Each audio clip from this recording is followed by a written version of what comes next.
Today I am going to discuss about the proof of this theorem, which states that a space X is compact if and only if each net in X has a subnet which converges to some point in capital X. But before going through the actual proof of this theorem, first of all we have to remember some basic definitions which I am going to discuss about as brief as possible. So here I am writing this in terms of note at first, that remember what is the meaning of directed set. You can say a binary relation like this on a non-empty set capital A is said to direct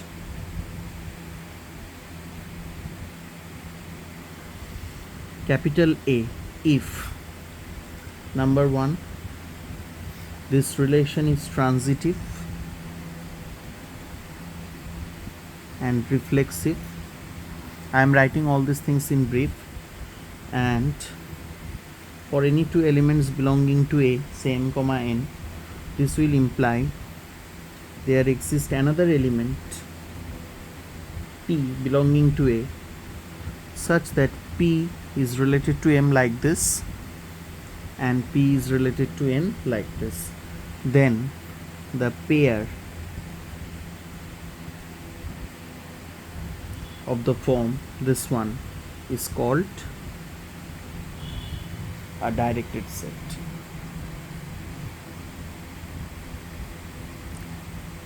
Now in note 2, recall the definition of net. Simply you can say if a directed set like this and a mapping, say you can consider f of capital A into a set capital X is given, then f is called a net in capital X, and usually there are several notations to denote it, and we can say it is denoted by like this. I am using this notation, it is not impulsive that you have to write this one too. Now note 3, I am explaining all these notes in brief because unless you remember all these definitions, you will never be able to understand this theorem, proof of this theorem. Because in order to prove this theorem, we need several lemmas.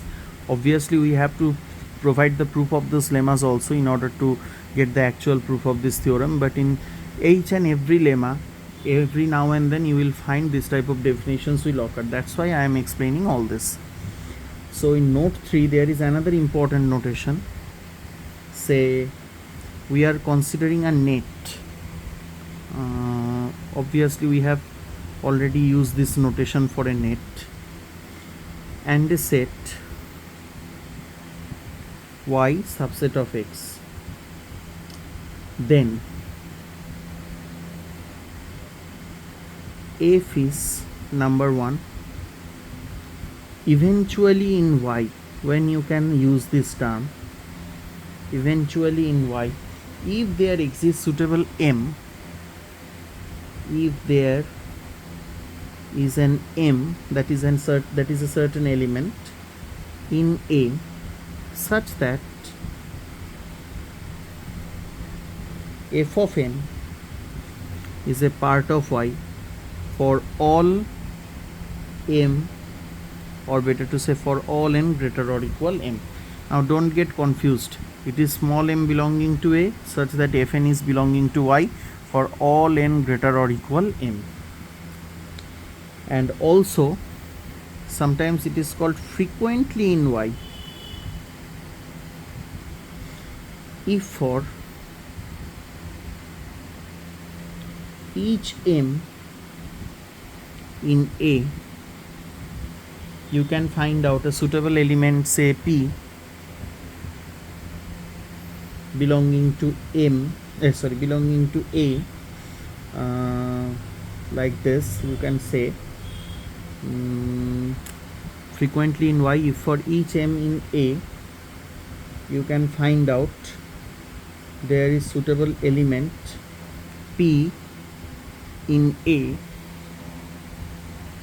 such that AP is also a part of Y with the criteria P greater or equal M.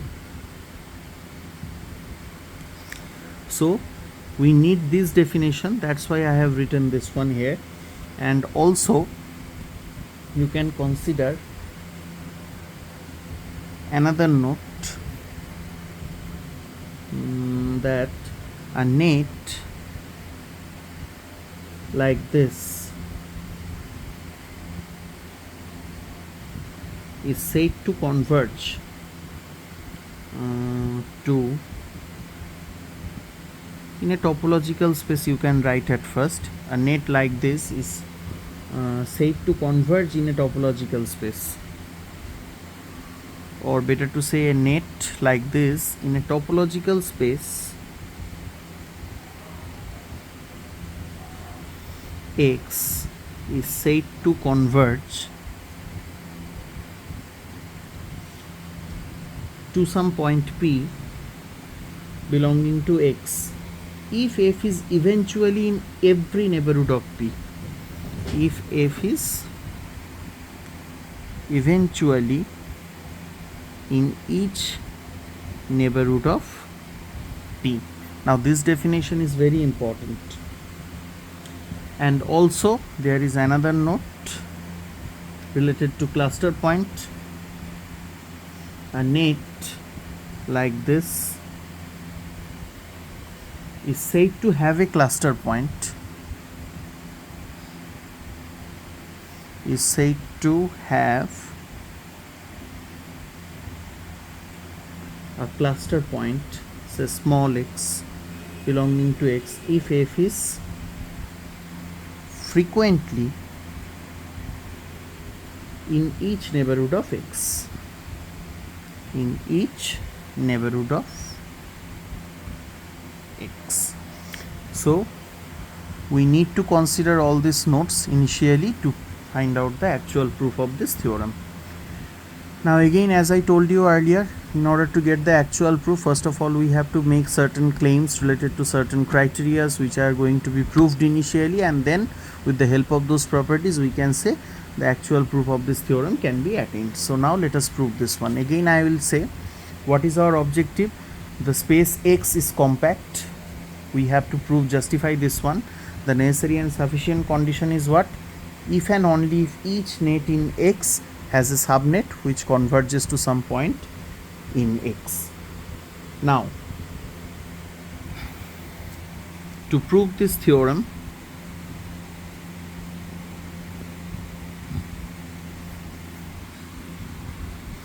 we claim the following statements, or we claim the following facts. Actually you can write in this way also, that you are considering the following lemmas initially. In that case you can write, in order to prove the actual theorem, first let us prove the following lemmas, and proof of the first lemma, proof of the second lemma, in this way you can consider. So first claim,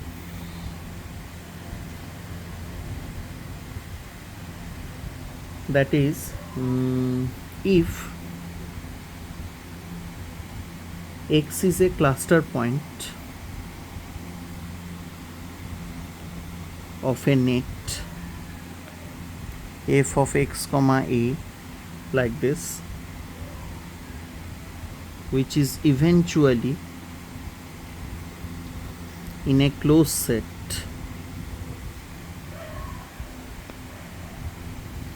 B, then X belongs to B. Second claim, let f x a, again you are considering the same net, be a net in a topological space X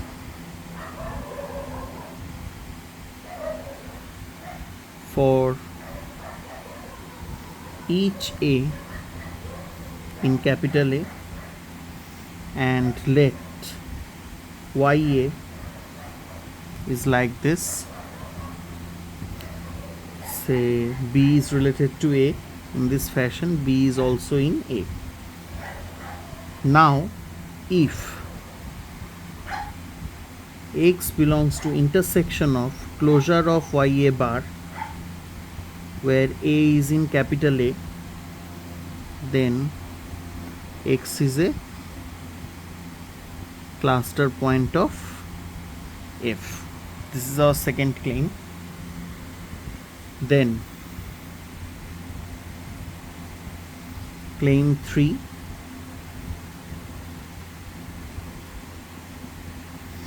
a topological space X is compact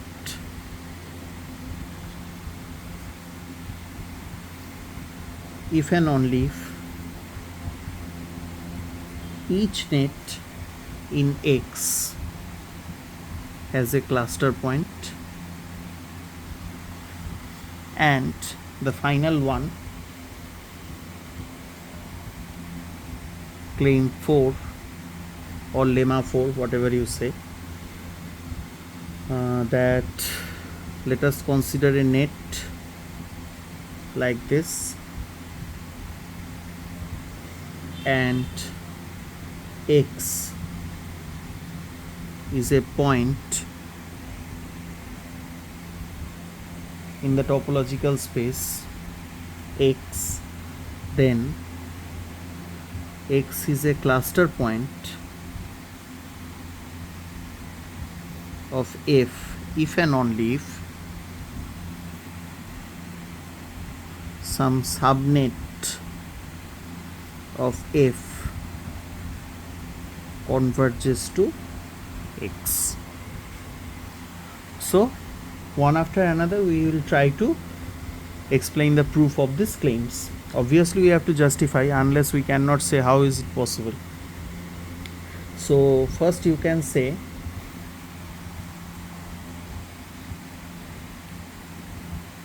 proof of lemma 1 or claim 1, whatever you have said. Let X doesn't belongs to B. We are starting with this one. We have to prove X is a part of B only when you can say X is a cluster point. Only then you can say this one. So if possible X is not a part of B, then as B is closed, so there is a neighborhood M of X we can consider in this way, such that M intersection B is equals to phi. But already it is mentioned F is eventually in B. So for some M belonging to A, remember the definition, we can say F is a part of B for every A is related to M in this fashion. But already we have said M intersection B is equals to phi, then no FA for A related to M in this fashion can be a part of M, but it contradicts the original fact. So we can say, but it contradicts the fact that X is a cluster point of this net. So we can say X must be a part of B. So this is the proof of the first one. Now moving on to the second one, you can proceed like this.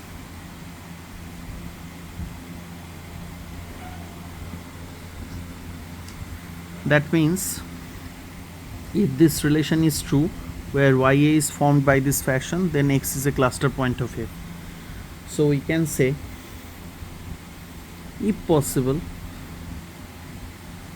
let X is not a cluster point.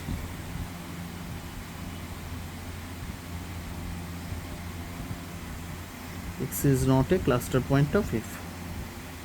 Then there is some neighborhood, just like the previous one, M of X and some small a belonging to capital A, such that we can say M intersection YA. Now remember the structure of YA. FB such that B is greater or equal A, or B is directed with A by the means of this binary relation. Obviously this relation is transitive and reflexive, as I have mentioned earlier. So this part will be equal to phi. But if this is true, then obviously X cannot be a part of closure of YA bar. And for this A, you can write this, and so X cannot be a part of this intersection. But again, this is a contradictory structure.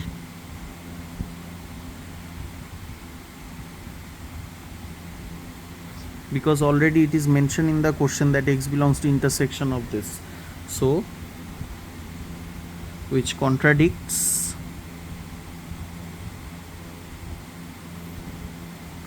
the given fact, and so X is a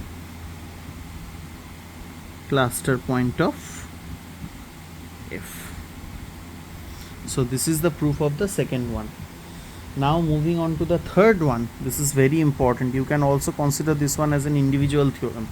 A topological space X is compact if and only if each net in capital X has a cluster point. This is very important in terms of an individual theorem. And also the second one is also very important. So now we are going to prove this one. Again I will say topological space X will be compact if and only if each net in capital X should have a cluster point, and vice versa. This is the criteria. If it is compact, then it should have a cluster point. Conversely, if you are getting some cluster point, it should be compact. We have to prove this one.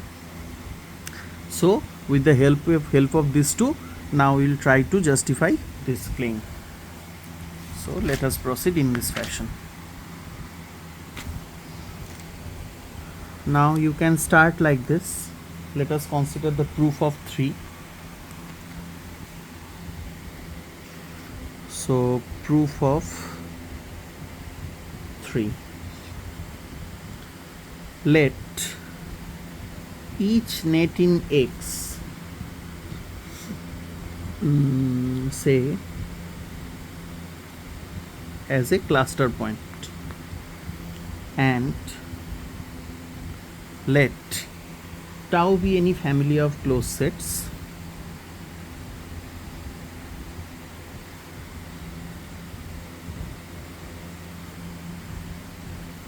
with finite intersection property, FIP. I hope you all know what is finite intersection property. Let xi be the collection of all possible sets which are intersections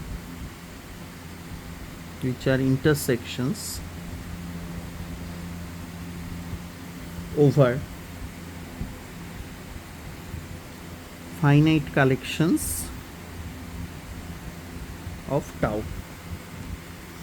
Now, as this intersection over each finite subfamily, as the intersection over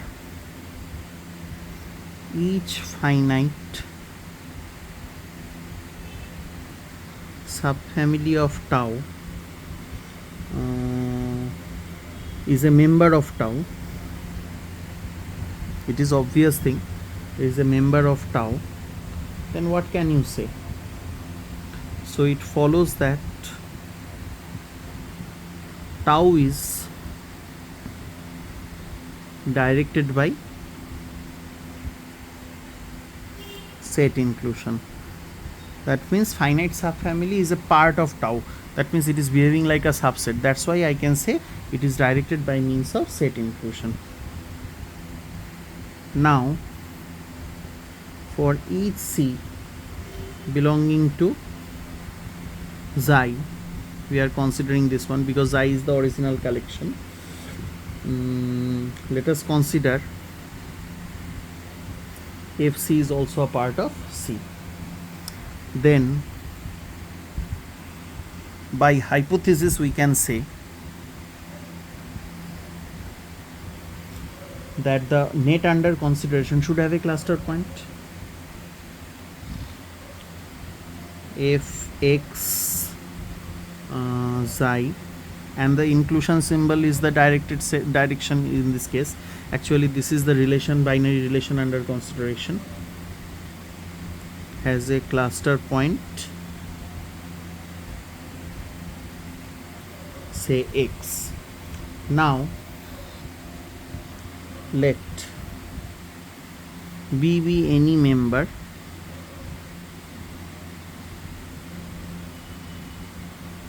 of psi. Then we can say for each C member of xi such that C is a part of, or better to say C is related to B by means of this subset inclusion, and FC, as mentioned earlier, it is a part of C which is again contained in B. So F is eventually in every closed set B, and consequently you can say what?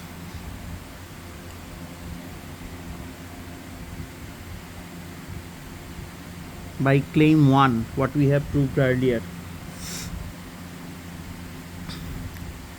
X is a member of B, and so X is a part of intersection of what? Xi. Since tau is also a member of xi, we can say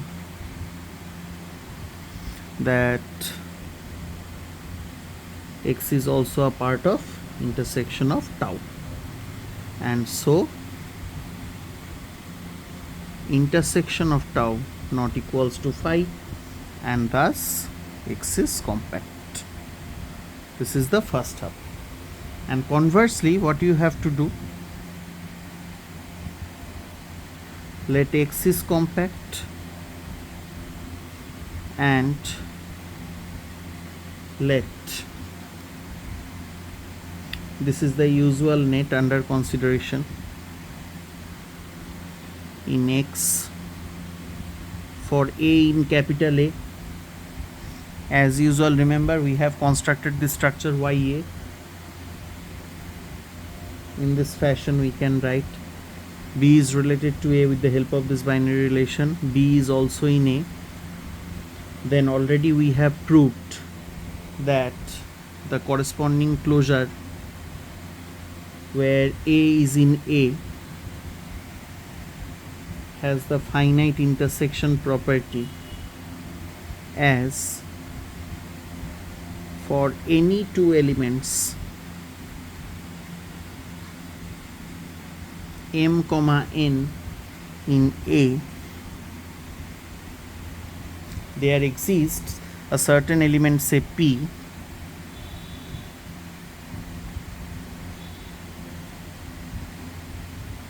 obviously P is also in A, such that P is related to M and P is related to N, and so closure of ym bar intersection closure of yn bar should contain closure of yp bar. Now this is again a well-known property of directed set. As you can say, X is compact, so there exists some point, say y, in intersecting region. Obviously intersecting region means closure of y a bar, where a is in a, so y must be a cluster point. Obviously y must be a cluster point by which criteria? By our second claim. So here I can write by claim 2. So this is the proof of the third part. Now if we can prove the last one, then our result will be proved. Now remember what was last one. If this is a net and x is a point in x, then x is a cluster point of f if and only if some subnet of f converges to x. So we are trying to prove this one, and if we can prove this one, then with the help of these two you can easily understand the given theorem will be proved. So last we are trying to prove the fourth claim. So let us start in this fashion.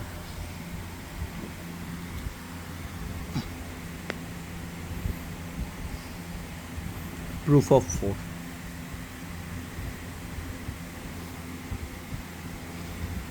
Let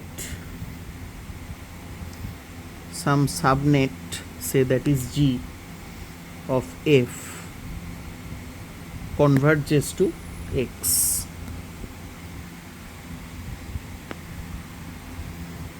Then G is eventually in every neighborhood of x, or you can say in each neighborhood of x.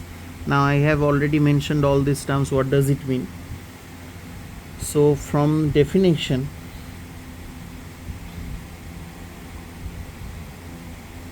of a subnet, what can you say? It follows that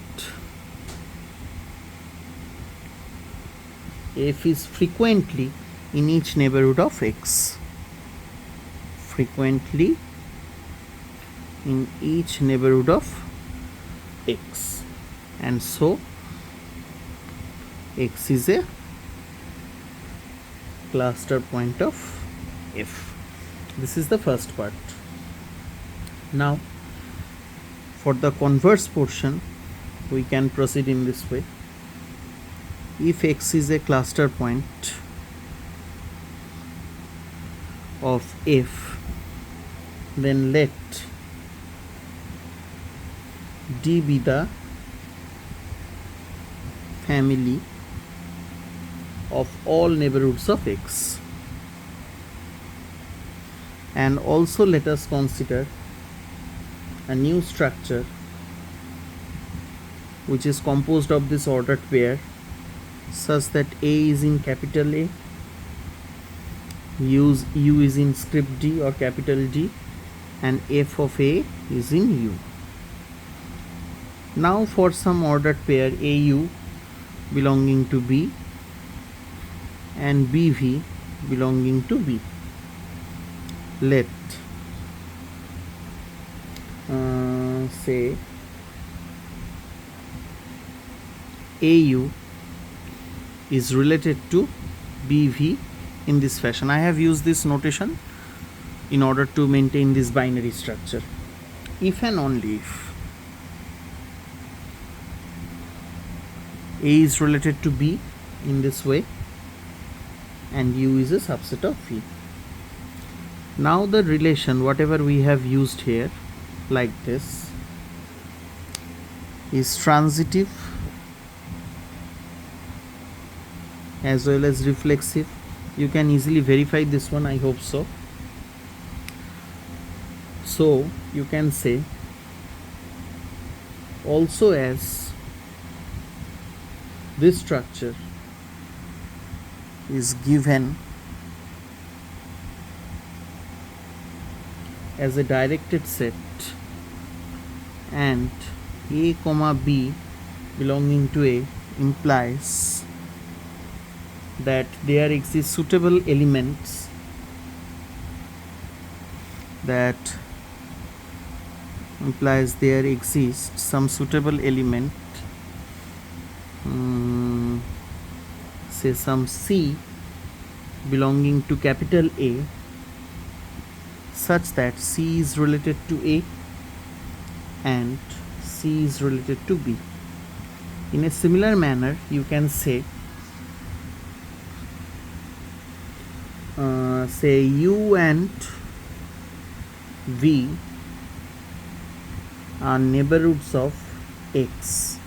And what is the consequence of this one? Obviously, and so U intersection V is also a neighborhood of X. Now, U intersection V is a subset of U from set theory, as well as U intersection V is also a subset of V, so that you can say this criteria is maintained, that is U is a subset of V. Though, so you can write B, whatever we have mentioned earlier, B is a directed set. Now finally we can say, let H be the map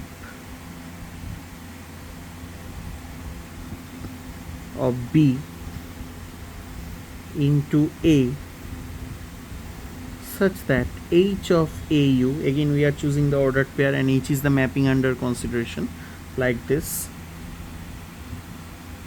for each AU in B. And so you can say then F naught H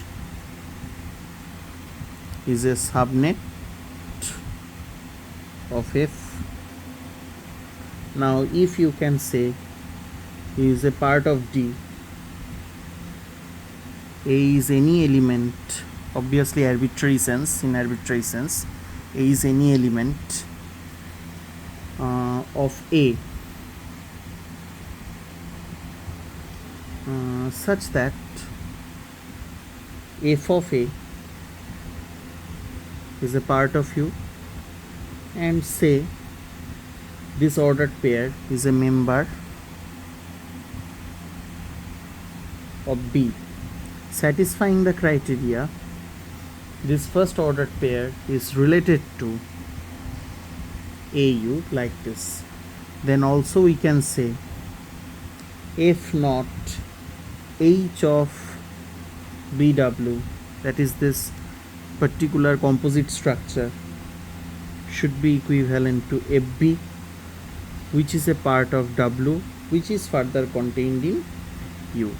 And so F naught H is eventually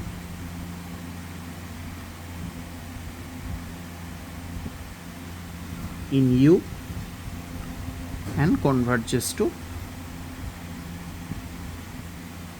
X. Now this completes the proof of the fourth one. Now obviously, what was our criteria? So we have established all possible lemmas or claims whatever we have made. So what was the criteria? A space X is compact if and only if each net in X has a subnet which converges to some point in X. So you can see already in claim 3 we have justified the topological space X is compact if and only if each net has a cluster point. So this is our first step, as if you can consider. And then for every net like this, X is a cluster point if and only if subnet converges to F, subnet of F converges to X. We have proved this one too.